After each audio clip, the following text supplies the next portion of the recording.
प्यारे बच्चों, अज ਦੀ इस वीडियो ਵਿੱਚ ਅਸੀਂ ਪੰਜਾਬ ਸਕੂਲ ਸਿੱਖਿਆ ਬੋਰਡ ਦੀ 6ਵੀਂ ਜਮਾਤ ਦੀ ਸਿਹਤ ਤੇ ਸਰੀਰਕ ਸਿੱਖਿਆ ਦੀ ਪਾਠ ਪੁਸਤਕ ਦੇ ਪਾਠ ਨੰਬਰ 2 ਸਫਾਈ ਅਤੇ ਸਾਂਭ ਸੰਭਾਲ ਦੇ ਅਭਿਆਸ ਅਤੇ ਇੱਕ ਅੰਕਾਂ ਵਾਲੇ ਬਹੁ ਵਿਕਲਪੀ ਭਾਵ MCQs ਹੱਲ ਕਰਾਂਗੇ। ਇਸ ਵੀਡੀਓ ਨੂੰ ਵੇਖਣ ਤੋਂ ਪਹਿਲਾਂ ਪਿਆਰੇ ਬੱਚੋ ਤੁਸੀਂ ਇੱਕ ਵਾਰ ਆਪਣੀ 6ਵੀਂ ਜਮਾਤ ਦੀ ਸਿਹਤ ਤੇ ਸਰੀਰਕ ਸਿੱਖਿਆ ਵਿਸ਼ੇ ਦੀ ਪਾਠ ਪੁਸਤਕ ਵਿੱਚੋਂ ਪਾਠ ਨੰਬਰ 2 ਸਫਾਈ ਅਤੇ ਸਾਂਭ ਸੰਭਾਲ ਨੂੰ ਜ਼ਰੂਰ ਪੜ੍ਹ ਲੈਣਾ ਹੈ। पहला प्रश्न है, सफाई साडे घर लई क्यों जरूरी है। प्यारे बच्चों, असी घर विच अपनी जिंदगी का सब तो वध समा गुजारते हाँ। घर का साफ सुथरा होना बहुत जरूरी है। हर इंसान साफ सुथरे माहौल विच रह के ही जिंदगी का आनंद मान सकता है। सफाई करनी अति जरूरी है। गंदगी इकट्ठी होने नाल कई प्रकार दीयां भयानक बीमारियां फैल जांदियां हन। दूजे पासे जेकर इन्हां महत्वपूर्ण थावां की सफाई चंगी तरह की जाए तो असी इन्हां बीमारियां तो छुटकारा पा सकते हाँ अते अपना जीवन तंदुरुस्त अते खुशहाल बना सकते हाँ। रोजाना सफाई की आदत नाल साडे जीवन विच अनुशासन पैदा हुंदा है। साफ सुथरे समाज की सिरजना करन लई बच्चों की बहुत वड्डी भूमिका हो सकती है। ये तां ही संभव हो सकता है जेकर घर के छोटे वड्डे सारे जी सफाई अते वस्तुआं की सांभ संभाल दीयां गल्लां ते अमल करन। चंगा तां यह है कि बच्चों नूं छोटी उम्र विच ही सफाई रखण दीयां आदतां अपना लेणियां चाहीदियां हन। दूसरा प्रश्न है, घर की सफाई किस तरह रखी जा सकती है। प्यारे बच्चों, घर नूं साफ सुथरा रखण लई हेठ लिखियां गल्लां वल ध्यान देण दी लोड़ है। पहला, घर विच सिल उल्ली आदि लगण तो बचा लई पानी के निकास का योग प्रबंध होना चाहिए है। घर के सारे हिस्सों में धुप और हवा का आना बहुत जरूरी है। घरां विच जाली वालियां बारियां अते दरवाजे होने चाहिए हैं अते इन्हां नूं हमेशा बंद करके रखा जाना चाहिए है। दूसरा, रसोई घर का एक हिस्सा है। इसकी सफाई अते इस विच वरते जाने वाले भांडे चुल्हे आदि की रोजाना सफाई करनी जरूरी है। रसोई विच खाण वाला भोजन हमेशा ढक के रखना चाहिए है। खुले पे भोजन उत्ते मक्खियां कीड़े मकोड़े अते काकरोच आदि आ सकते हैं जो साडे भोजन नूं जहरीला कर सकते हैं। बेईयां भाव बासियां सब्जियां बेहा भोजन गले सड़े फल रसोई विच रखण नाल कई बीमारियां फैलदियां हन। इन्हां नूं घर दे बाहर ढक्कण वाले कूड़ादान विच सुੱਟ देना चाहिए है। इस कूड़े नूं घर दे बाहर भी ज़्यादा देर तक नहीं रखना चाहिए। रसोई विच धुएं आदि की निकासी लई चिमनी आदि का सही प्रबंध होना भी बहुत जरूरी है। तीसरा, बच्चों नूं सब्जियां फल आदि खाण समय छिलके थां थां ते नहीं खिलारने चाहिए। इन्हां नूं कूड़ेदान विच पा देना चाहिए है।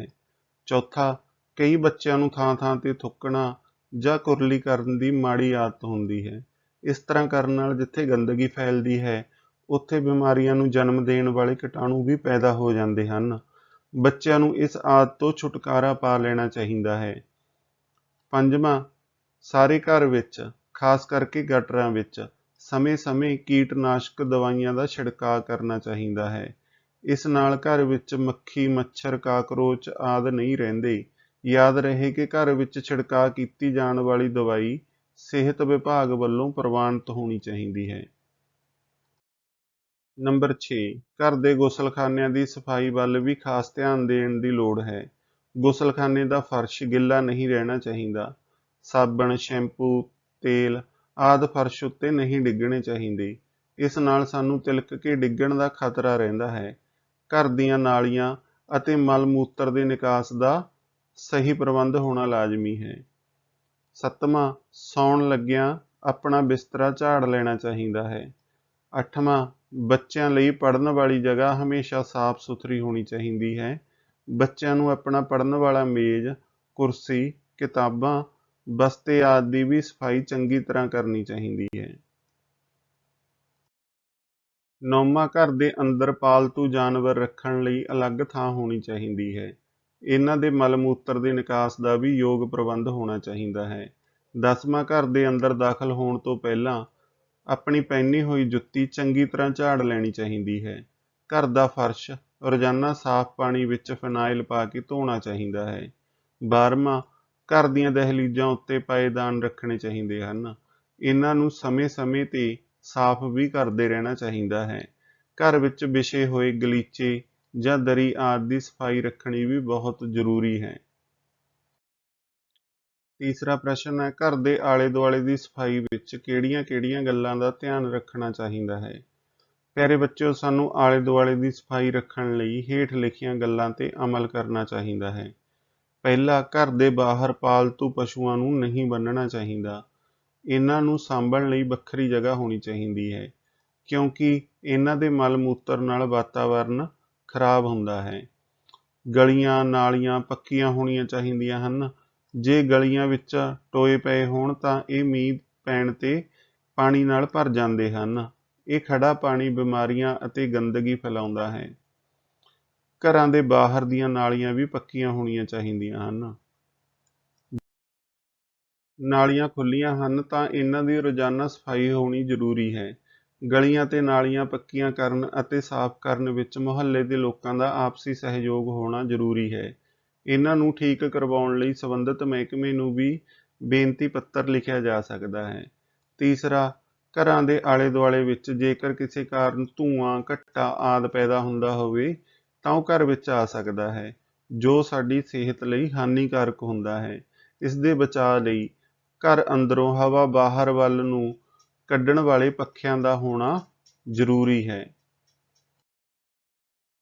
ਚੌਥਾ, ਸਾਨੂੰ ਘਰ ਦਾ ਕੂੜਾ ਕਰਕਟ ਗਲੀਆਂ ਜਾਂ ਸੜਕਾਂ ਤੇ ਨਹੀਂ ਸੁੱਟਣਾ ਚਾਹੀਦਾ। ਇਸ ਲਈ ਬਾਹਰ ਕੂੜੇਦਾਨ ਵਾਲੇ ਢੋਲ ਦਾ ਪ੍ਰਬੰਧ ਹੋਣਾ ਚਾਹੀਦਾ ਹੈ।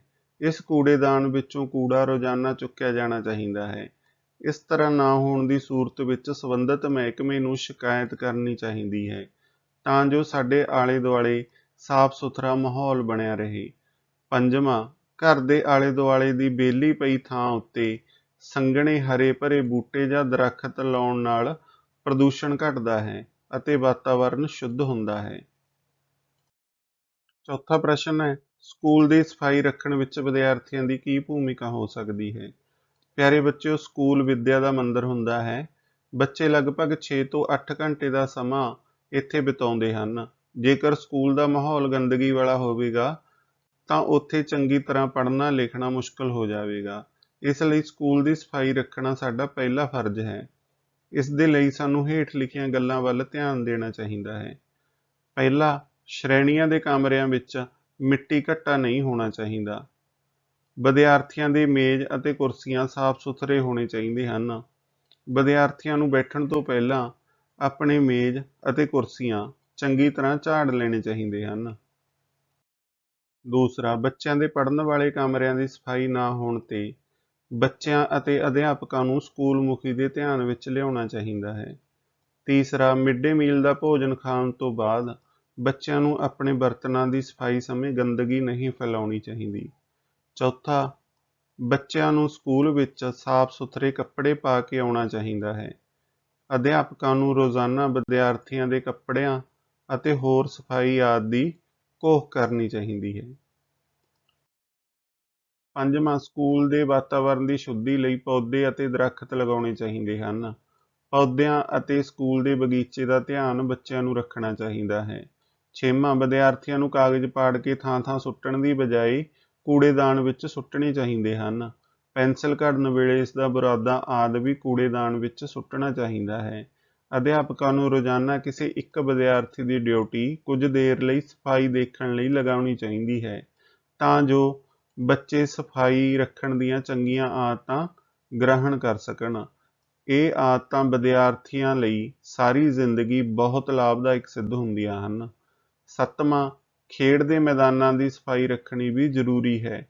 ਖੇਡਣ ਤੋਂ ਪਹਿਲਾਂ ਸਾਰੇ ਵਿਦਿਆਰਥੀਆਂ ਨੂੰ ਇੱਕ ਵਾਰ ਮੈਦਾਨ ਵਿੱਚ ਪਏ ਰੋੜੇ, ਕੱਚ ਆਦਿ ਚੁੱਕ ਲੈਣੇ ਚਾਹੀਦੇ ਹਨ, ਤਾਂ ਜੋ ਕਿਸੇ ਪ੍ਰਕਾਰ ਦੀ ਦੁਰਘਟਨਾ ਨਾ ਹੋ ਸਕੇ। ਖੇਡ ਮੈਦਾਨ ਉੱਚੇ ਨੀਵੇਂ ਨਹੀਂ ਹੋਣੇ ਚਾਹੀਦੇ, ਤਾਂ ਜੋ ਵਿਦਿਆਰਥੀਆਂ ਨੂੰ ਖੇਡਣ ਵਿੱਚ ਮੁਸ਼ਕਲ ਨਾ ਆ ਜਾਵੇ।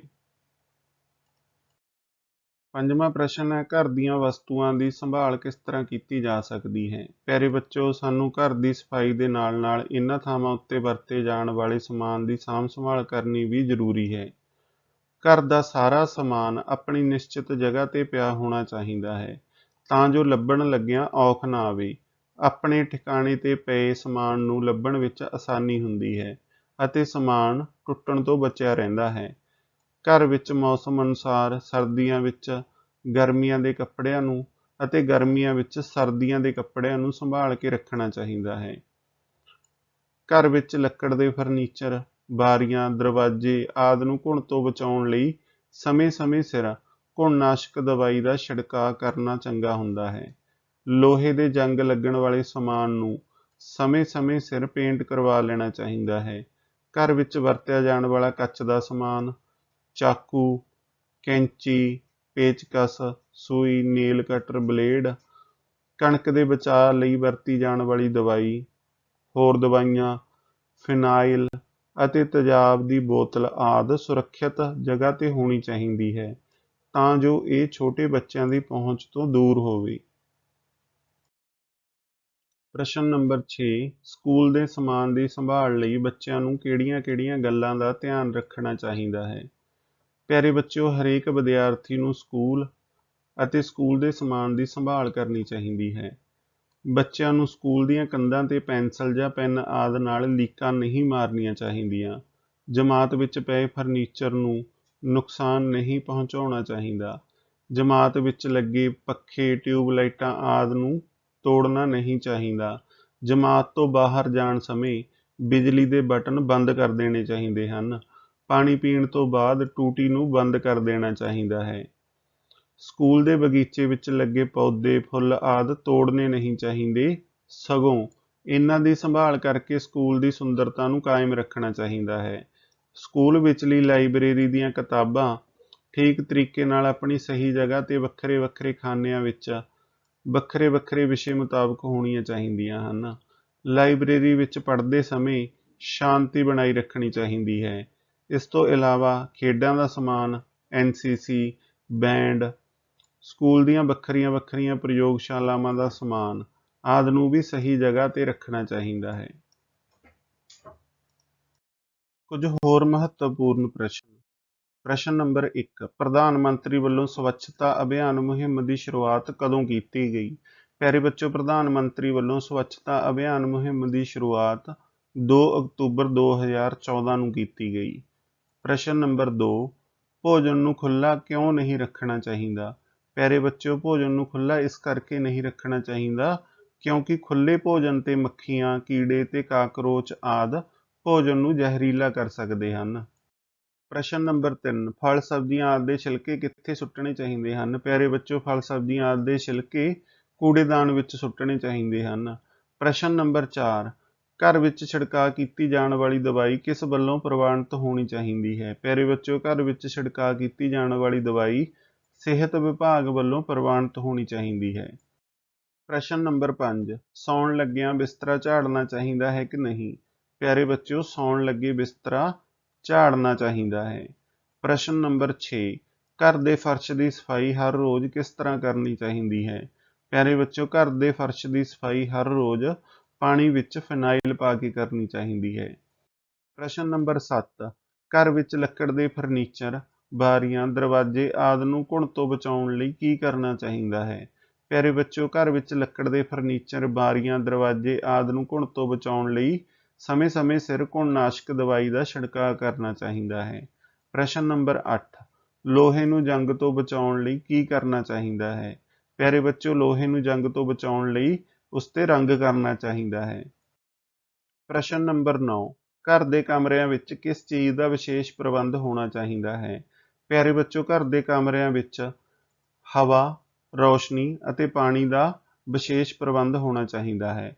ਪ੍ਰਸ਼ਨ ਨੰਬਰ 10, ਗੰਦੇ ਘਰ ਵਿੱਚ ਰਹਿਣ ਨਾਲ ਸਿਹਤ ਤੇ ਕੀ ਪ੍ਰਭਾਵ ਪੈਂਦਾ ਹੈ? ਪਿਆਰੇ ਬੱਚਿਓ, ਗੰਦੇ ਘਰ ਵਿੱਚ ਰਹਿਣ ਨਾਲ ਕਈ ਤਰ੍ਹਾਂ ਦੀਆਂ ਬਿਮਾਰੀਆਂ ਲੱਗ ਜਾਂਦੀਆਂ ਹਨ। ਪ੍ਰਸ਼ਨ ਨੰਬਰ 11, ਪਸ਼ੂਆਂ ਨੂੰ ਕਿੱਥੇ ਨਹੀਂ ਬੰਨ੍ਹਣਾ ਚਾਹੀਦਾ ਹੈ? ਪਿਆਰੇ ਬੱਚਿਓ, ਪਸ਼ੂਆਂ ਨੂੰ ਗਲੀਆਂ ਵਿੱਚ ਨਹੀਂ ਬੰਨ੍ਹਣਾ ਚਾਹੀਦਾ ਹੈ। ਪ੍ਰਸ਼ਨ ਨੰਬਰ 12, ਘਰਾਂ ਨੇੜੇ ਟੋਇਆਂ ਵਿੱਚ ਖੜੇ ਪਾਣੀ ਵਿੱਚ ਕੀ ਪਾਉਣਾ ਚਾਹੀਦਾ ਹੈ? ਪਿਆਰੇ ਬੱਚਿਓ, ਘਰਾਂ ਨੇੜੇ ਟੋਇਆਂ ਵਿੱਚ ਖੜੇ ਪਾਣੀ ਵਿੱਚ DDT ਪਾਉਣੀ ਚਾਹੀਦੀ ਹੈ। ਪ੍ਰਸ਼ਨ ਨੰਬਰ 13, ਪਾਣੀ ਨੂੰ ਸਾਫ਼ ਰੱਖਣ ਲਈ ਇਸ ਵਿੱਚ ਕੀ ਮਿਲਾਉਣਾ ਚਾਹੀਦਾ ਹੈ? ਪਿਆਰੇ ਬੱਚਿਓ, ਪਾਣੀ ਨੂੰ ਸਾਫ਼ ਰੱਖਣ ਲਈ ਇਸ ਵਿੱਚ ਪੋਟਾਸ਼ੀਅਮ ਪਰਮਾਂਗਨੇਟ ਭਾਵ ਲਾਲ ਦਵਾਈ ਮਿਲਾਉਣੀ ਚਾਹੀਦੀ ਹੈ। ਪ੍ਰਸ਼ਨ ਨੰਬਰ 14, ਘਰ ਵਿੱਚ ਵਰਤੇ ਜਾਣ ਵਾਲੇ ਕੱਚ ਦੇ ਸਮਾਨ, ਪੇਚਕਸ, ਚਾਕੂ, ਕਣਕ ਦੇ ਬਚਾਅ ਲਈ ਵਰਤੀ ਜਾਣ ਵਾਲੀ ਦਵਾਈ ਅਤੇ ਤੇਜ਼ਾਬ ਦੀ ਬੋਤਲ ਆਦਿ ਕਿੱਥੇ ਰੱਖਣੀ ਚਾਹੀਦੀ ਹੈ? ਪਿਆਰੇ ਬੱਚਿਓ, ਘਰ ਵਿੱਚ ਵਰਤੇ ਜਾਣ ਵਾਲੇ ਕੱਚ ਦੇ ਸਮਾਨ, ਪੇਚਕਸ, ਚਾਕੂ, ਕਣਕ ਦੇ ਬਚਾਅ ਲਈ ਵਰਤੀ ਜਾਣ ਵਾਲੀ ਦਵਾਈ ਤੇ ਤੇਜ਼ਾਬ ਦੀ ਬੋਤਲ ਆਦਿ ਨੂੰ ਬੱਚਿਆਂ ਦੀ ਪਹੁੰਚ ਤੋਂ ਦੂਰ ਸੁਰੱਖਿਅਤ ਜਗ੍ਹਾ ਤੇ ਰੱਖਣਾ ਚਾਹੀਦਾ ਹੈ। ਪ੍ਰਸ਼ਨ ਨੰਬਰ 15, ਘਰ ਦਾ ਕੂੜਾ ਕਰਕਟ ਸੁੱਟਣ ਲਈ ਸਾਨੂੰ ਕਿਸ ਦੀ ਵਰਤੋਂ ਕਰਨੀ ਚਾਹੀਦੀ ਹੈ? ਪਿਆਰੇ ਬੱਚਿਓ, ਘਰ ਦਾ ਕੂੜਾ ਕਰਕਟ ਸੁੱਟਣ ਲਈ ਸਾਨੂੰ ਢੱਕਣਦਾਰ ਢੋਲ ਦੀ ਵਰਤੋਂ ਕਰਨੀ ਚਾਹੀਦੀ ਹੈ। ਪ੍ਰਸ਼ਨ ਨੰਬਰ 16, ਬੱਚਿਆਂ ਨੂੰ ਸੜਕਾਂ ਤੇ ਗਲੀਆਂ ਦੀ ਬਜਾਏ ਕਿੱਥੇ ਖੇਡਣਾ ਚਾਹੀਦਾ ਹੈ? ਪਿਆਰੇ ਬੱਚਿਓ, ਬੱਚਿਆਂ ਨੂੰ ਸੜਕਾਂ ਤੇ ਗਲੀਆਂ ਦੀ ਬਜਾਏ ਖੇਡ ਦੇ ਮੈਦਾਨ ਵਿੱਚ ਖੇਡਣਾ ਚਾਹੀਦਾ ਹੈ। ਪ੍ਰਸ਼ਨ ਨੰਬਰ 17, ਬੱਚਿਆਂ ਨੂੰ ਕਾਗਜ਼ ਪਾੜ ਕੇ ਪੈਨਸਲ ਘੜਨ ਵੇਲੇ ਇਸ ਦਾ ਬੁਰਾਦਾ ਕਿੱਥੇ ਸੁੱਟਣਾ ਚਾਹੀਦਾ ਹੈ? ਪਿਆਰੇ ਬੱਚਿਓ, ਬੱਚਿਆਂ ਨੂੰ ਕਾਗਜ਼ ਪਾੜ ਕੇ ਜਾਂ ਪੈਨਸਲ ਘੜਨ ਵੇਲੇ ਇਸ ਦਾ ਬੁਰਾਦਾ ਕੂੜੇਦਾਨ ਵਿੱਚ ਸੁੱਟਣਾ ਚਾਹੀਦਾ ਹੈ। ਪ੍ਰਸ਼ਨ ਨੰਬਰ 18, ਲਾਇਬ੍ਰੇਰੀ ਵਿੱਚ ਪੜ੍ਹਦੇ ਸਮੇਂ ਮਾਹੌਲ ਕਿਹੋ ਜਿਹਾ ਹੋਣਾ ਚਾਹੀਦਾ ਹੈ? ਪਿਆਰੇ ਬੱਚਿਓ, ਲਾਇਬ੍ਰੇਰੀ ਵਿੱਚ ਪੜ੍ਹਦੇ ਸਮੇਂ ਜਿਹੜਾ ਮਾਹੌਲ ਹੈ ਉਹ ਬਿਲਕੁਲ ਸ਼ਾਂਤ ਹੋਣਾ ਚਾਹੀਦਾ ਹੈ। ਪ੍ਰਸ਼ਨ ਨੰਬਰ 19, ਸਕੂਲ ਵਿੱਚ ਪੀਣ ਵਾਲੇ ਕਿਹੋ ਜਿਹੇ ਪਾਣੀ ਦਾ ਪ੍ਰਬੰਧ ਹੋਣਾ ਚਾਹੀਦਾ ਹੈ? ਪਿਆਰੇ ਬੱਚਿਓ, ਸਕੂਲ ਵਿੱਚ ਪੀਣ ਵਾਲੇ ਸ਼ੁੱਧ ਅਤੇ ਸਾਫ਼ ਪਾਣੀ ਦਾ ਪ੍ਰਬੰਧ ਹੋਣਾ ਚਾਹੀਦਾ ਹੈ। ਪ੍ਰਸ਼ਨ ਨੰਬਰ 20, ਘਰ ਦੀ ਰਸੋਈ ਦੀ ਸਫਾਈ ਕਿੰਨੇ ਸਮੇਂ ਦੇ ਅੰਤਰਾਲ ਤੇ ਕਰਨੀ ਚਾਹੀਦੀ ਹੈ? ਪਿਆਰੇ ਬੱਚਿਓ, ਘਰ ਦੀ ਰਸੋਈ ਦੀ ਸਫਾਈ ਹਰ ਰੋਜ਼ ਕਰਨੀ ਚਾਹੀਦੀ ਹੈ। ਪ੍ਰਸ਼ਨ ਨੰਬਰ 21, ਮਨੁੱਖ ਨੂੰ ਕਿਸ ਉਮਰ ਵਿੱਚ ਸਫਾਈ ਰੱਖਣ ਦੀ ਆਦਤ ਪਾ ਲੈਣੀ ਚਾਹੀਦੀ ਹੈ? ਪਿਆਰੇ ਬੱਚਿਓ, ਮਨੁੱਖ ਨੂੰ ਬਚਪਨ ਵਿੱਚ ਹੀ ਸਫਾਈ ਰੱਖਣ ਦੀ ਆਦਤ ਪਾ ਲੈਣੀ ਚਾਹੀਦੀ ਹੈ।